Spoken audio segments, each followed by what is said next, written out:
Sensible precautions in bear country. Whatever you do, one friend advised me on the question of how to play dead during a bear attack, always clasp your hands over the back of your neck. The bear could maul your fingers, but you might save your spine. Whatever you do, another friend told me not long after, never put your hands behind your neck. Bears are hungry, and hands most always smell like the food they've been touching. As I stood in front of my cabin last week, preparing to hike out through several kilometers of bear-filled woods, I gave the conflicting advice some serious thought. Since my hands and both arms up to the elbows were saturated with the stench of rotting meat, I decided I'd go with the second recommendation, should the need arise. The local black bears have been out of hibernation for a week or two, and the frequency of reported sightings suggests their numbers are increasing. My bear sighting wasn't of the actual animal, but of the signs of its presence. Its presence inside my cabin, that is. I'd been gone a little over a week, and I returned to find a hole in the wall that had the top of my food barrel poking out of it. Fortunately, it was an unfinished wall, so the bear only had to break through a few layers of nylon tarp and fiberglass insulation. Must have been a young bear, because only a small one could have fit through the narrow space between the 2x4 studs. But fit it did. It got inside, crossed the floor to the barrel, tipped the barrel over towards itself, grabbed it on the lid with its teeth, and dragged it backwards to the hole in the wall, where it stuck.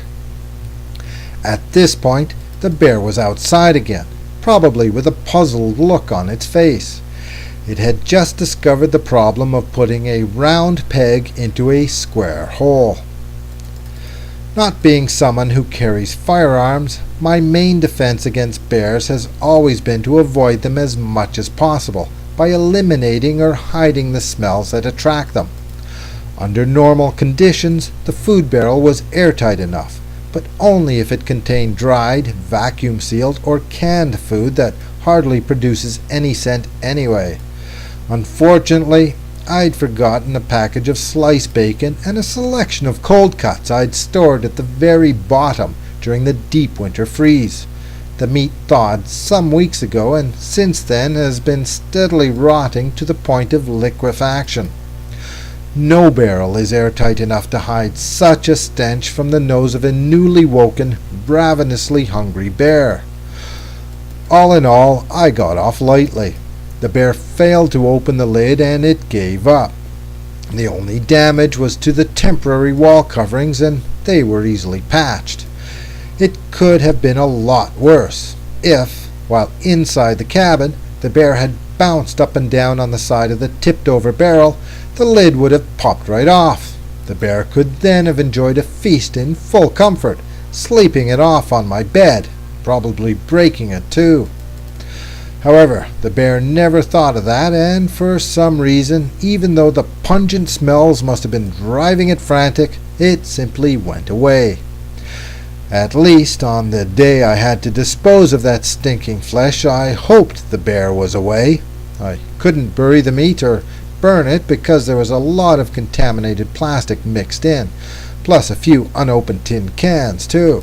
I had to hike it out of the woods on my back, and I was ready to drop it on the trail if a bear started stalking me, hoping the bag would smell more like dinner than I would. It wasn't the most relaxed stroll through a forest, but I'm happy to report that this story has a boring ending. No animal attack against me or my garbage. It ends with a cheap lesson in bear-proofing. Avoid carrying rotting meat on your person. You might get away with it once, but after that you'd be pushing your luck. I'm Michael Johansen in Northwest River, Labrador.